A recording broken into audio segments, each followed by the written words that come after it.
Iran's cruel regime wastes tens of billions of dollars spreading hate.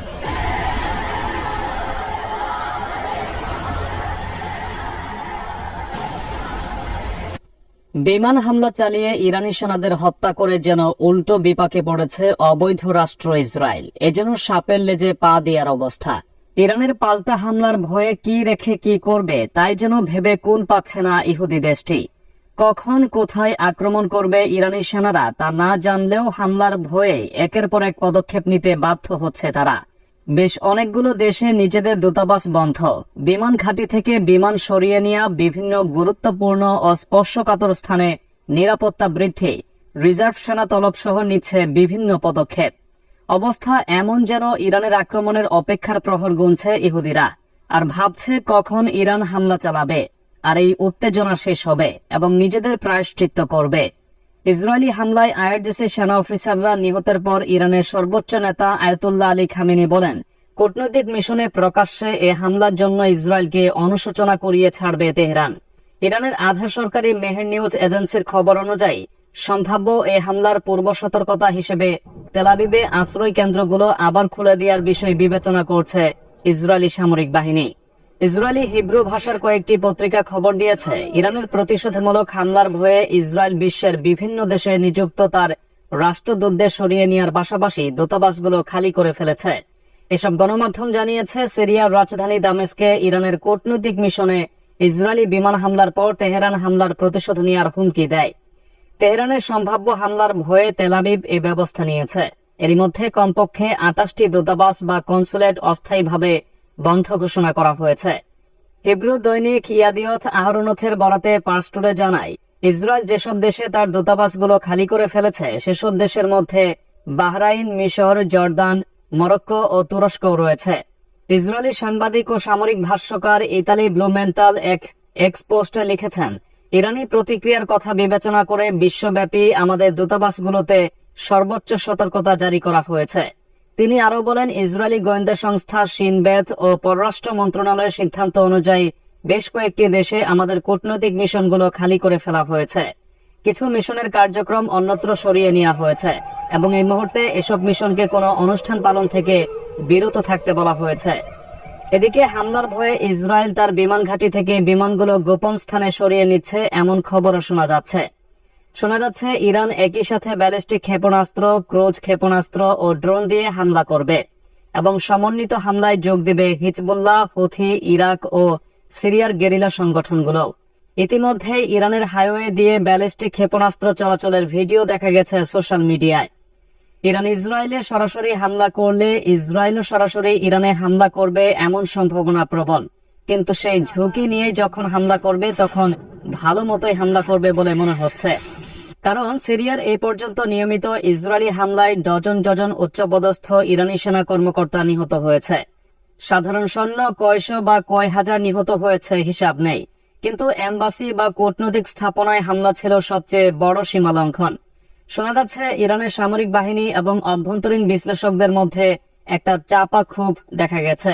তাদের ধারণা, অতীতের হামলার উল্লেখযোগ্য প্রতিশোধ না নেওয়ার কারণে ইসরায়েল এভাবে নিয়মিত হামলা করে যাচ্ছে বা কূটনৈতিক স্থাপনায় হামলার স্পর্ধা দেখিয়েছে। সুতরাং হামলার বিকল্প অন্য কোনো উপায় নেই এখন ইরানি নেতৃত্বের। আগের দিনই ইসরায়েলি সামরিক বাহিনী জানিয়েছে, ইরান পাল্টা হামলা চালাতে পারে এমন আশঙ্কায় ইসরায়েলি সামরিক বাহিনীর কমব্যাট ইউনিটের সব সদস্যদের ছুটি বাতিল করা হয়েছে। পাশাপাশি জোরদার করা হয়েছে বিমান ও আকাশ প্রতিরক্ষা ব্যবস্থা। এছাড়াও তলব করা হয়েছে রিজার্ভ সেনাদের। চলমান উত্তেজনার মধ্যে ইসরায়েলের জিপিএস পরিষেবা ব্যাহত হয়েছে। এর মধ্যে ইসরায়েলের মধ্যাঞ্চলের বাসিন্দারা গুগল ম্যাপ, ওয়াচ এবং গ্লোবাল পজিশনিং সিস্টেম বা জিপিএস এ ব্যাপক বিঘ্নের কথা জানিয়েছেন। যেখানে তেল আবিবের অনেক গাড়ি চালককে দেখানো হয়েছে যে তারা বৃহস্পতিবার লেবাননের রাজধানী বৈরুতে ছিলেন। ফলে ইসরায়েলের জন্য পরিস্থিতি আরো জটিল হয়ে উঠেছে। জিপিএস সিস্টেমের উপর নির্ভর করে বিভিন্ন দূরপাল্লার অস্ত্রের আক্রমণের লক্ষ্যবস্তু ঠিক করা হয়। তেল আবিব এবং জেরুজালেমের মতো বড় শহরগুলো থেকে অনেকে জানিয়েছেন যে তারা জিপিএস এর মাধ্যমে বিভিন্ন লোকেশন চিহ্নিত করতে পারছেন না। বিবিসির একজন সাংবাদিক জানিয়েছেন, তিনি জেরুজালেমে অবস্থান করলেও তার জিপিএস সিস্টেমে লোকেশন কায়রোতে দেখাচ্ছে। আরো অনেকে সোশ্যাল মিডিয়াতে একই ধরনের অভিজ্ঞতা শেয়ার করছেন। ইসরায়েলি ডিফেন্স ফোর্সেসের মুখপাত্র রিয়ার অ্যাডমিরাল ড্যানিয়েল হাগারি নিশ্চিত করেছেন যে ইসরায়েলের ভেতরে জিপিএস ব্লক করা হয়েছে। টাইমস অফ ইসরায়েলের প্রতিবেদনে বলা হয়েছে, ইসরায়েলিদের আহ্বান জানানো হয়েছে তারা যাতে তাদের মোবাইল ফোনের অ্যাপে ম্যানুয়াল পদ্ধতি দিয়ে জিপিএস সেট করে। এর মাধ্যমে তারা যে কোনো রকেট আক্রমণের সতর্কবার্তা আগে থেকে পাবে। ইসরায়েল লেবানন সীমান্তেও জিপিএস সিস্টেম বিঘ্নিত হচ্ছে। গত 6 মাস যাবৎ এই সীমান্তে লেবাননের সশস্ত্র গ্রুপ হিজবুল্লাহর সাথে ইসরায়েলের প্রতিনিয়ত গোলাগুলি হয়েছে। এদিকে ইসরায়েলি ডিফেন্স ফোর্স দেশটির জনগণকে আহ্বান জানিয়েছে তারা যাতে ভীত হয়ে বাজার থেকে বেশি জিনিসপত্র ক্রয় না করে। সামাজিক যোগাযোগ মাধ্যম এক্স প্ল্যাটফর্মে আইডিএফ মুখপাত্র হাগারি লিখেছেন, জেনারেটর বা খাদ্য মজুত করার কোনো প্রয়োজন নেই, তাছাড়া এটিএম বুথ থেকে বেশি অর্থ তোলার প্রয়োজন নেই। এভাবে ইসরায়েলিদের সাহস যোগানোর চেষ্টা করছেন ইহুদি সরকার ও সেনাবাহিনী। না হলে ইরানি আক্রমণের ভয়ে আগেই ইসরায়েলের চরম বিশৃঙ্খলা সৃষ্টি হবে। যদিও ইরান আক্রমণ করলে এসব চেষ্টা বৃথা যাবে কিনা তা এখন দেখার বিষয়। এর আগে মঙ্গলবার ইরানের পররাষ্ট্র মন্ত্রণালয় এক বিবৃতিতে জানিয়েছিল, ইরানি কনসুলেটে কর্মরত সামরিক উপদেষ্টাদের কূটনৈতিক দায়মুক্তি পাওয়ার কথা থাকলেও ইসরায়েল সেই আইন অগ্রাহ্য করে অত্যন্ত কাপুরুষোচিতভাবে হামলা চালিয়েছে। আন্তর্জাতিক আইন অনুসারে ইরান এখন এই হামলার বিরুদ্ধে আইনগতভাবে এবং জাতিসংঘ সনদ অনুসারে জবাব দেওয়ার অধিকার রাখে। তেহরান বলছে ইরান দখলদার ইসরায়েলকে এই অপরাধ যজ্ঞের জন্য অনুতপ্ত হতে বাধ্য করবে। এই ধরনের ঘৃণ্য অপরাধ যজ্ঞ চালিয়ে ইসরায়েল তার অবধারিত পরাজয় এড়াতে পারবে না বলেও মন্তব্য করেছে ইরানের পররাষ্ট্র মন্ত্রণালয়। আন্তর্জাতিক বিশ্লেষকরা বলছেন, ইরানি কনসুলেটে ক্ষেপণাস্ত্র হামলা চালানোর ফলে মধ্যপ্রাচ্যের পরিস্থিতি আরও উত্তপ্ত হয়ে উঠেছে। ইসরায়েলকে লক্ষ্য করে ইরান পাল্টা প্রতিশোধমূলক হামলা চালাতে পারে, যার ফলে আরও বিপাকে পড়বে ইসরায়েল। এদিকে ইসরায়েলি সামরিক বাহিনী ঘোষণা করেছে তারা ইরানের প্রতিশোধমূলক হামলার ভয়ে তাদের আকাশ প্রতিরক্ষা ব্যবস্থা শক্তিশালী করেছে। ইসরায়েলের বিরুদ্ধে প্রতিশোধ নেওয়ার জন্য ইরানের হাতে বেশ কয়েকটি বিকল্প রয়েছে। তারা সিরিয়া ও ইরাকের সশস্ত্র মিত্র গোষ্ঠীগুলো দিয়ে মার্কিন বাহিনীর উপর হামলা করতে পারে। হিজবুল্লাহর মাধ্যমে লেবানন সীমান্তে আঘাত হানতে পারে ইসরায়েলি বাহিনীর উপর। আবার ইউরেনিয়াম সমৃদ্ধকরণ কর্মসূচিকেও জোরদার করতে পারে ইরান। এতে যুক্তরাষ্ট্র এবং তার মিত্রদের মধ্যে তেহরানের পারমাণবিক বোমা তৈরির সম্ভাবনা সম্পর্কে উদ্বেগ বাড়বে।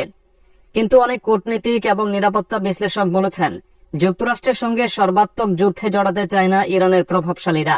এর চেয়ে শত্রুদের উপর বেছে বেছে কৌশলগত আক্রমণ চালানোর জন্য ইরান তাদের মিত্র বা প্রক্সি যোদ্ধাদের ব্যবহার করতে বেশি পছন্দ করবে। তবে ইরান আসলে কিভাবে হামলা চালাবে তা ইরানই ভালো জানে। এদিকে ইরান ও ইসরায়েলের মধ্যে পূর্ণাঙ্গ যুদ্ধের আশঙ্কায় যুক্তরাষ্ট্র শঙ্কিত। মার্কিন জাতীয় নিরাপত্তা কাউন্সিলের কৌশলগত যোগাযোগ সমন্বয়কারী জন কিরবি সিএনএনকে একথা বলেছেন। ইসরায়েল ও ইরানের মধ্যে একটি বড় ধরনের যুদ্ধের আশঙ্কা সম্পর্কে টিভি উপস্থাপকের প্রশ্নের উত্তরে তিনি বলেন, হ্যাঁ, এ ব্যাপারে আমরা খুব উদ্বিগ্ন। আসলে প্রধানমন্ত্রী নেতানিয়াহু ও প্রেসিডেন্ট বাইডেন ফোনে আজকে যে বিষয়গুলো নিয়ে কথা বলেছেন তার মধ্যে একটি ছিল ইসরায়েল রাষ্ট্রের প্রতি ইরানের এটি একেবারে প্রকাশ্য হুমকি। কিরবি আরো বলেন, আমি মনে করি এটা মনে রাখা গুরুত্বপূর্ণ যে আমরা ইসরায়েলকে যে নিরাপত্তা সহায়তা করি তা শুধুমাত্র গাজার জন্য নয়। এই ধরনের একাধিক হুমকির বিরুদ্ধে আত্মরক্ষায় যুক্তরাষ্ট্র আপনার পাশে থাকবে। এর আগে ইসরায়েলের i24 নিউজকে জানায়, সিরিয়ার ইরানের কনসুলেটে ভয়াবহ হামলার পর ইহুদি রাষ্ট্র সম্ভাব্য ইরানি হামলার জন্য প্রস্তুত ছিল। এদিকে ইরানের প্রেসিডেন্ট সহযোগী মোহাম্মদ জামশেদি বলেছেন, ইরান যুক্তরাষ্ট্র সরকারকে লিখিত বার্তা দিয়ে নেতানিয়াহুর ফাঁদে না জড়াতে বলেছে। যুক্তরাষ্ট্র ইরানকে আমেরিকান স্থাপনাগুলোকে লক্ষ্যবস্তু না করার আহ্বান জানিয়েছে। এর জবাবে ইরান বলেছে, ইসরায়েল থেকে দূরে থাকো যাতে তুমি আঘাত না পাও। তাৎক্ষণিকভাবে এ বিষয়ে যুক্তরাষ্ট্রের কোনো মন্তব্য পাওয়া যায়নি।